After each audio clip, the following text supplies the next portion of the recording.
Still on politics, can't get away from it. There's a rule created in 2012 by the Republican National Committee. It is the 40B rule. I've heard interpretations of this rule to suggest that it would allow someone completely from the outside of the Republican of the primaries and winning of the delegates to just come in and take the nomination at the last minute. Here's what the rule says. It says that a GOP person can only be nominated if they won the majority of delegates in 8 or more states. Okay, so that's the rule 40B. That's what the rule says. Okay, joining us now is Randy Evans. He's from the RNC, Republican National Committee, Rules and Debate Committee. We're looking at this 40B rule, and that's what drives everybody crazy, because people think that, hey, you guys in your back rooms, you're just going to take the nomination away from people with delegates and they've won states and just give it to some rank outsider. That's what people believe. You want to set them straight? Well, actually, let me correct one thing, because every network got it wrong on Sunday. You actually don't have to win the majority of the delegates in 8 states. You have to demonstrate the support of the majority of the delegates, and that's where the wiggle room gets brought in, Stuart.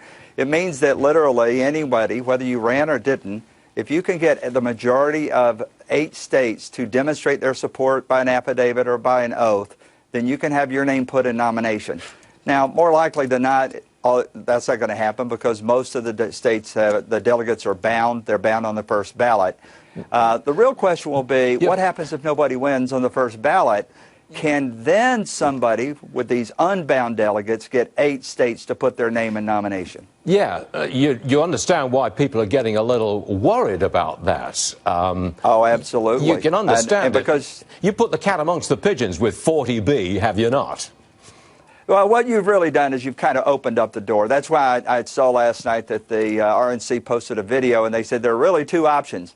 We will either have a presumptive nominee, or we're going to have an open convention. Now, an open convention means anybody could run, anybody could be elected. Now, they still have to get the 1237, but that 40B creates a hole there, and it's an opportunity for other candidates to get in the mix. Would you like to tell our audience that it is extremely unlikely that 40B will be invoked? Can you tell them that? Because there's a lot of anxious people out there.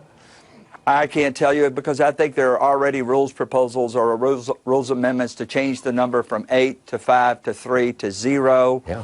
There's also a Rule 40E that says that after the first ballot, you immediately go to the second ballot, which would then not allow new names to be put in nomination.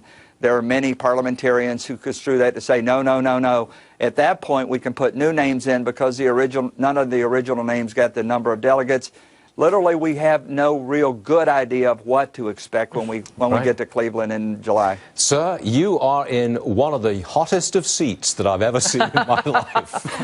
And I wish you the very best of luck, Randy Evans. I really do. Well, and I appreciate you having me on to clarify that. I do want to just clarify. Well, how else you do you don't have to win the support if they don't I'm sorry. Go ahead, Randy. Go ahead. No, she asked exactly the right question, which is, how do you demonstrate the support? And you can do it, if you read later in the rule, you can do it by an oath, you can do it by an affidavit, you can do it by a pledge, but all you have to do is demonstrate the support. And you're the first person, Stuart, to have actually zeroed in on that difference between having to win 8 states and actually just cobbling together unbound delegates, released delegates, and others to be able to get your name in nomination, which then opens it up for everybody. Randy Evans, good luck. And thanks for having me. We'll see you Thanks soon. for having me.